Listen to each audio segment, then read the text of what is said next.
ಯಾಕಪ್ಪ ಈ ರೂಟಲ್ಲಿ ಕರ್ಕೊಂಡ್ಬಂದೆ? Short root ಅಪ್ಪ. ಸ್ವಲ್ಪ ದೂರ ಆದರೂ ಪರವಾಗಿಲ್ಲ, ಯಾವಾಗಲೂ ಒಳ್ಳೆ ರೂಟಲ್ಲೇ ಹೋಗ್ಬೇಕು. ಹುಷಾರಪ್ಪ.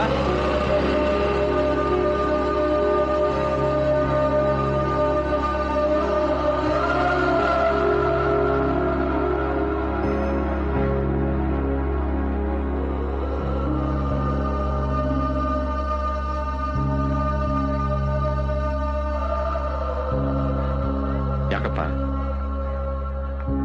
ಒಂಥರ ಇದೆಯಾ? ಏನಿಲ್ಲಪ್ಪ.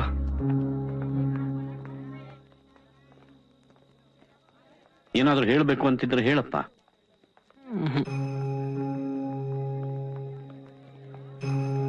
ಟೂರಿಗೆ ಹೋಗ್ಬೇಕು ಅಂತ ಅಮ್ಮನ ಹತ್ರ ಹೇಳಿದೆಯಂತೆ, ದುಡ್ಡು ಕೇಳಿದೆಯಂತೆ. ಅವಳು ಇಲ್ಲ ಅಂದಿರ್ಬೇಕು. ಅವಳ ಹತ್ರ ದುಡ್ಡು ಕೊಟ್ಟು ಬಂದಿದ್ದೀನಿ, ಹೋಗೋಕ್ ಮುಂಚೆ ತಗೊಂಡೋಗು.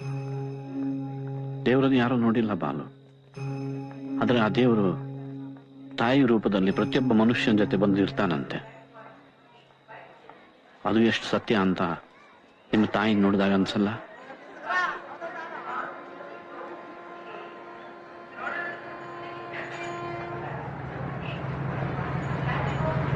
ಏನಪ್ಪ ಅದು ಅಪ್ಪ, ಹೇಳು. ನಾನು ಎಕ್ಸಾಮ್ ಚೆನ್ನಾಗಿ ಬರ್ದಿಲ್ಲಪ್ಪ. ನಾನು ಡೆಫಿನೆಟ್ ಆಗಿ ಫೇಲ್ ಆಗ್ತೀನಿ.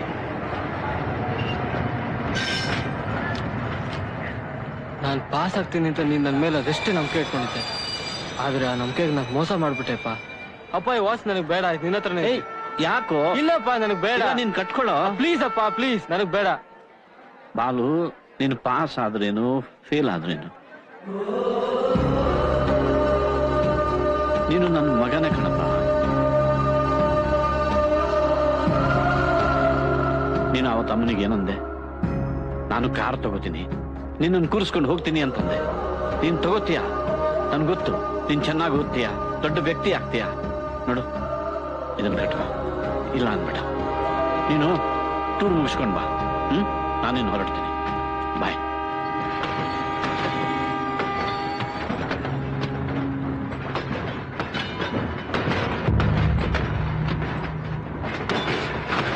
ಅಪ್ಪ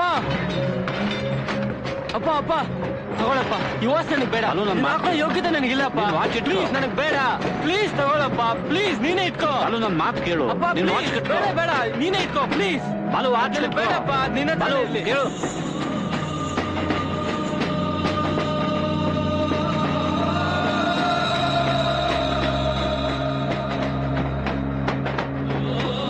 ಬೆಳಕಾಗೋಕ್ಕಿಂತ ಮುಂಚೆ ಸಿಕ್ಕಿದ್ರೆ ಅವನ್ಗೆ ಹಾಕ್ಬಿಟ್ಟು ಅವಳು ನೇಳ್ಕೊಂಡ್ ಬನ್ನಿ.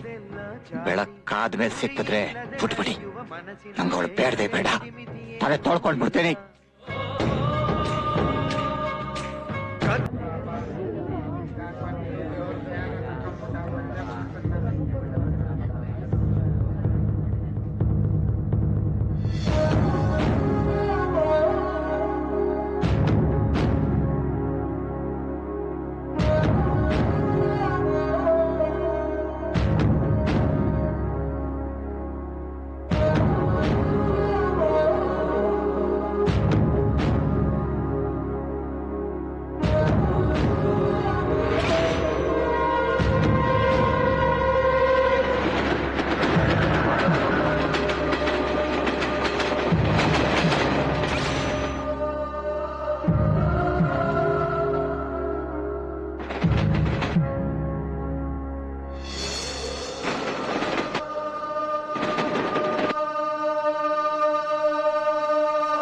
Ma?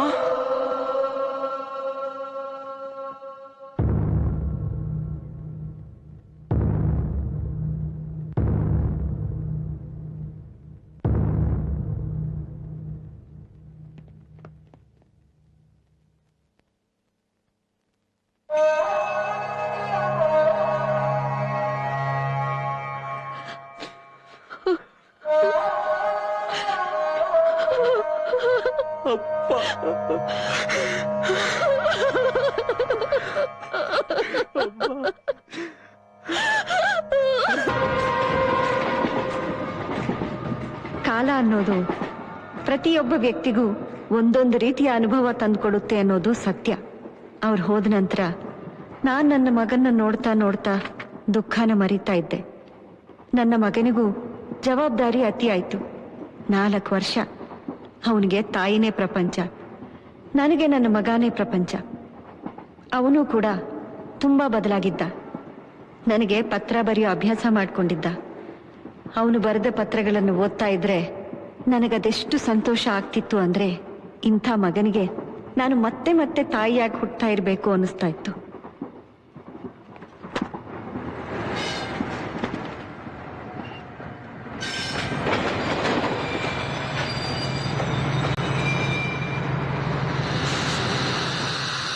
ಬಲೋ, ಟ್ರೈನ್ ಟ್ರ್ಯಾಕ್ ಪ್ರಾಬ್ಲಮ್ ಆಗಿ ಟ್ರೈನ್ ಬಿಡದಿಲ್ಲ ನಿಂತೋಗಿದೆ ಅಂತ ಕಣೋ. ಅಮ್ಮ ಬರೋದು ಏನಿಲ್ಲ ಅಂದ್ರೆ ಒಂದು 2 hours ಮೇಲಾಗುತ್ತೆ. ನಾನು ಕರ್ಕೊಂಡ್ ಬಂದ್ಬಿಡ್ತೀನಿ. ಅಷ್ಟ್ರಲ್ಲಿ ಪ್ರೋಗ್ರಾಮ್ ಸ್ಟಾರ್ಟ್ ಆಗ್ಬಿಡುತ್ತೆ. ಪ್ರೋಗ್ರಾಮ್ ಸ್ಟಾರ್ಟ್ ಆಗಿ ½ hour ಇದೆ. ಅದಾದ್ಮೇಲೆ ಇನ್ನೂ ½ hour, ಟೋಟಲ್ 1 hour. ನಾ 45 minutes ಒಳಗೆ ವಾಪಸ್ ಬರ್ತೀನಿ. ಇಡ್ಕೋ, ಬಾಯ್. ಹೇ ಬಾಲು,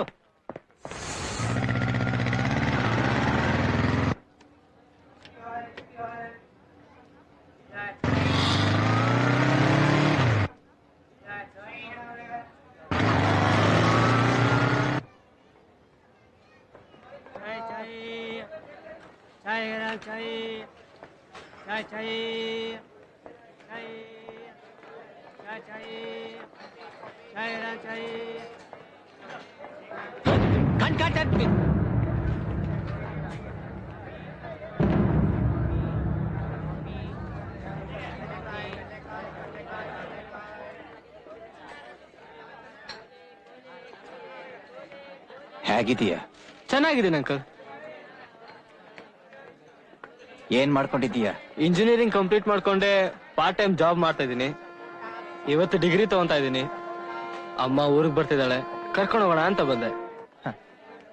17 ವರ್ಷ ಕಣ್ಣಲ್ಲಿ ಕಣ್ಣಿಟ್ಟು ಜೋಪಾನವಾಗಿ ಸಾಕಿನು ಇಂಥದ್ದು ಆಗ್ಬಿಡುತ್ತೆ ಅಂದ್ರೆ ಈಗಿನ ಕಾಲದ ಹೆಣ್ಮಕ್ಳನ್ನ ಇನ್ನದೆಂಗ್ ಸಾಕ್ಬೇಕು ಅಂತ ಯೋಚನೆ ಮಾಡ್ತೀವಿ. ಹೋಗ್ಲಿ ಬಿಡು, ಎಲ್ಲ ಎತ್ತಿಸ್ಬಿಟ್ಟು ಹೊಂಟೋಗ್ಬಿಟ್ಲಲ್ಲ. ಇನ್ನಿ ಜನ್ಮದಲ್ಲಿ ಅವಳ ಮುಖ ನೋಡ್ಬಾರ್ದು ಅಂತ ಅನ್ಕೊಂಡಿದ್ದೆ. ಈ ಕರಳು ಕೇಳ್ಬೇಕಲ್ಲ. ಸ್ವಪ್ನ ಹೆಂಗವಳೆ? ಚೆನ್ನಾಗೇ ಇರ್ತಾಳೆ. ಇಷ್ಟಪಟ್ಟು ಮದುವೆ ಆಗಿತ್ತಲ್ವಾ? ನಡೆದಿದ್ನೆಲ್ಲ ಮರ್ತ್ಬಿಡು. ಮಗಿನ್ ಕರ್ಕೊಂಡು ಹಬ್ಬಕ್ಕೆ ಮನೆಗೆ ಬಂದ್ಬಿಡು. ಸ್ವಪ್ನನ ನಾನು ಅವಳನ್ನ ಮನೆ ಕರ್ಕೊಂಡ್ ಬರೋದ? ಒಬ್ಬ ಮನ್ಸ ಬದಲಾಗೋದಕ್ಕೆ 4 ವರ್ಷ ಸಾಲ್ದ? ಮನಸ್ನಾಗಿರೋದೆಲ್ಲ ಕಿತ್ತಾಕ್ಬಿಟ್ಟು ಮಗಿನ್ ಕರ್ಕೊಂಡು ಮನೆಗೆ ಬಂದ್ಬಿಡು. ಯಾಕಂಗ್ ನೋಡ್ತಿದೀಯ? ಭಯವಾ? ನಾನ್ ಕೆಟ್ಟ ಮನುಷ್ಯ ನಿಜ, ಆದ್ರೆ ಈಗ ಸೋತೋಗ್ಬಿಟ್ಟಿದೀನಯ್ಯ. ನನ್ ಕಣ್ಣಲ್ಲಿ ನೀರ್ ಹಾಕೋಕ್ ಮಾಡ್ಬೇಡ. ನಾನೆಲ್ಲಿಂದ ಕರ್ಕೊಂಡ್ ಬರ್ಲಿ ಅಂಕಲ್? ಅವಳು ನನ್ ಜೊತೆ ಇಲ್ಲ. ಹೌದು ಅಂಕಲ್, ಅವತ್ತು ನಾನು ಅವಳು ಮನೆ ಬಿಟ್ಟು ಹೋಗ್ಬೇಕು ಅಂತ ಅನ್ಕೊಂಡಿದ್ದೇನೋ ನಿಜ. ಆದ್ರೆ ನಮ್ ತಂದೆ ಅವತ್ತಿನ ಮನೆ ಪರಿಸ್ಥಿತಿಲಿ ನಾನೆಲ್ಲಾನು ಮರ್ತ್ಬಿಟ್ಟಿದ್ದೆ ಅಂಕಲ್. ಸ್ವಪ್ನನ ನೋಡಿ ನಾನ್ 4 ವರ್ಷ ಆಯ್ತು ಅಂಕಲ್. ಏನ್ ನೀನಂತಿರೋದು? ಹೌದು ಅಂಕಲ್, ಅವಳು ನಿಮ್ ಜೊತೆ ಹ್ಯಾಪಿ ಆಗಿದ್ದಾಳೆ ಅಂತ ಅನ್ಕೊಂಡು ನಾನು ಅವಳ ತಂಟೆಗೆ ಬಂದಿಲ್ಲ. ಏಯ್, ನಿಜ ಹೇಳು. ನಿಜ ಹೇಳ್ತಿದ್ದೀನಿ ಅಂಕಲ್. ನಿಜ ಹೇಳು. ನಿಜವಾಗ್ಲು. ಏನ್ ಮಾಡ್ತೀಯ ಅವಳ? ನನ್ಗೆ ಗೊತ್ತಿಲ್ಲ. ಎಲ್ ಮುಚ್ಚಿಟ್ಟಿದ್ಯಾ ಅವಳ? ಅಂಕಲ್ ನನ್ಗೆ ಗೊತ್ತಿಲ್ಲ ಅಂಕಲ್. ಎಲ್ಲ ಮುಚ್ಚಿಟ್ಟಿದ್ಯಾ? ಅವಳನ್ನ ನೋಡೇ ಇಲ್ಲ ಅಂಕಲ್. ಕೊಂದಾಕ್ಬಿಟ್ಟಿದ್ಯಾ ಅವಳ? ನನಗೆ ಗೊತ್ತಿಲ್ಲ ಕಾಲೇ. ಒಳ್ಳೆ ಮಾತಲ್ಲ ಅರ್ಥ ಆಗಲ್ವಾ? ನೀನೇನೋ ಮಾಡಿದ್ಯಾ? ನಿನಗೆ ಎದುರ್ಕೊಂಡು ಅವಳು ಮನೆ ಬಿಟ್ಟು ಬಂದಿರೋದು. ನಾವಿಬ್ರು ಮದ್ವೆ ಆಗೋದು ನಿನಗೆ ಇಷ್ಟ ಇರ್ಲಿಲ್ಲ, ಅದಕ್ಕೆ ನೀನೇ ಕೊಂದಿರ್ಬೋದು. ಹಂಗಾರೆ ನನ್ನ ಮಗಳು ನನ್ನ ಸ್ವಪ್ನ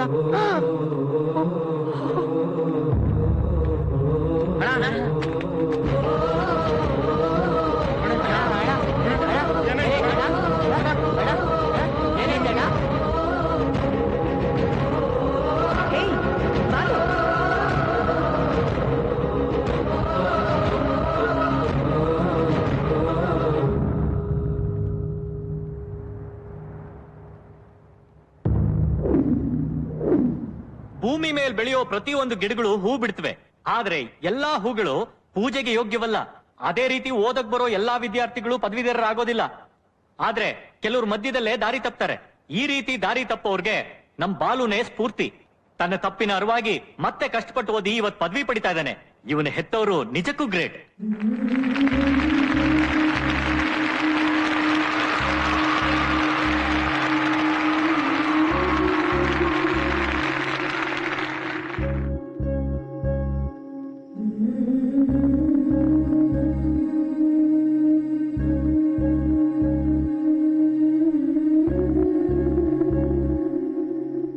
ಯಾಕೋ ಏನಾಯ್ತು?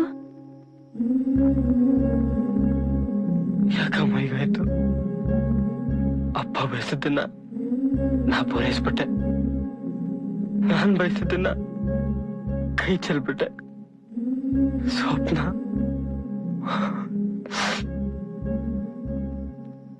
ನಾನವತ್ತು ಅವಳ ಜೊತೆ ಓಡೋಗ್ಬೇಕು ಅಂತ ತೀರ್ಮಾನ ಮಾಡ್ಕೊಂಡು ಮನೆ ಬಿಟ್ಟು ಹೊರಟಿದ್ದೆ. ಯಾಕೋ ವಾಪಸ್ ಮನೆಗ್ ಬಂದೆ. ಅಪ್ಪನ ಆ ರೀತಿಯಲ್ಲಿ ನೋಡ್ದೆ. ಆಮೇಲೆ ನಾನು ಹಿಂದೆ ನೋಡ್ದೆ. ನಿನ್ನ ಕಣ್ಣೀರು ನನ್ನನ್ನ ಕಟ್ಟಾಕ್ತು. ಎಲ್ಲೋ ಹೋಗಕ್ ಬಿಡ್ಲಿಲ್ಲ. ನನಗೆ ಬೇರೆ ಯಾವ ನೆನಪು ಬರ್ಲಿಲ್ಲ. ಪಾಪ ಅವಳು ನನಗೋಸ್ಕರ ಮನೆ ಬಿಟ್ಟು ಬಂದ್ಲು. ಅವಳಿಗೆ ನಾ ಸಿಗ್ಲೇ ಇಲ್ಲ. ಅವಳು ಮನೆಗೆ ಹೋಗಕ್ಕೂ ಆಗಿಲ್ಲ. ಎಲ್ಲ ಮಿಸ್ ಮಾಡ್ಕೊಂಡ್ಬಿಟ್ಟೆ ಅಮ್ಮ, ಎಲ್ಲ ಮಿಸ್ ಮಾಡ್ಕೊಂಡೆ.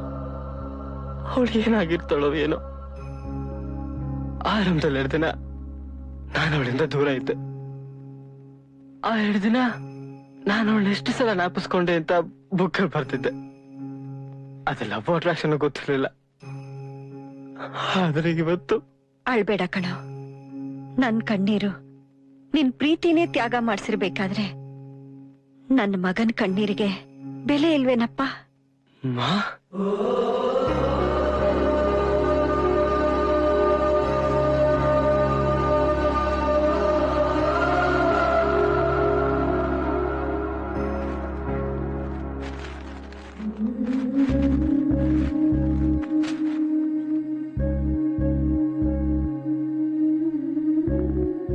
ನಿನಗೇನೇ ಕೊಡ್ಬೇಕಾದ್ರೂ ಬಚ್ಚಿಟ್ಟು ಕೊಡೋದ್ ತಾನೇ ನನ್ಗೆ ಅಭ್ಯಾಸ. ಆವತ್ತು ರೈಲ್ವೆ ಸ್ಟೇಷನ್ ಅಲ್ಲಿ ಏನ್ ನಡೀತೋ ನಿನಗ್ ಗೊತ್ತಾ?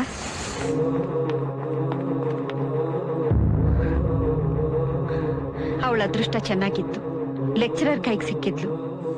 ಆಮೇಲೆ ಅವ್ರು ನನ್ನ ಹತ್ರ ಬಂದು ಮಾತಾಡಿದ್ರು. ನಿನ್ನ ಎಡ್ಯುಕೇಶನ್ ಕಂಪ್ಲೀಟ್ ಆಗೋವರೆಗೂ ಸ್ವಪ್ನನ ನಾನೇ ನೋಡ್ಕೋತೀನಿ ಅಂದ್ರು.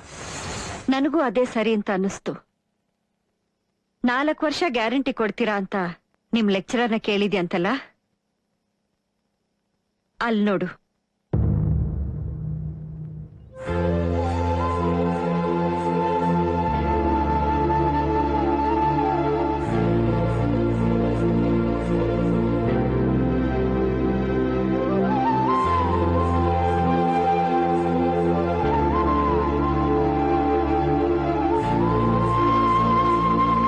ಹೇಳು, ಈ 4 ವರ್ಷದಲ್ಲಿ ನನ್ನ ಹೆಸರು ಜ್ಞಾಪಿಸ್ಕೊಂಡೆ?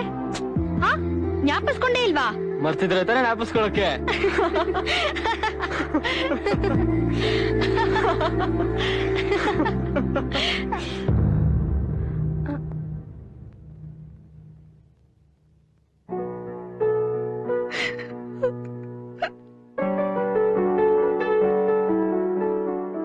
ಅಪ್ಪ, ನನಗೆ ಕ್ಷಮಿಸ್ಬಿಡಪ್ಪ. ಹೆತ್ತವ್ರಿಗೆ ಕ್ಷಮಿಸೋದೊಂದೇ ಗೊತ್ತಿರೋದಮ್ಮ.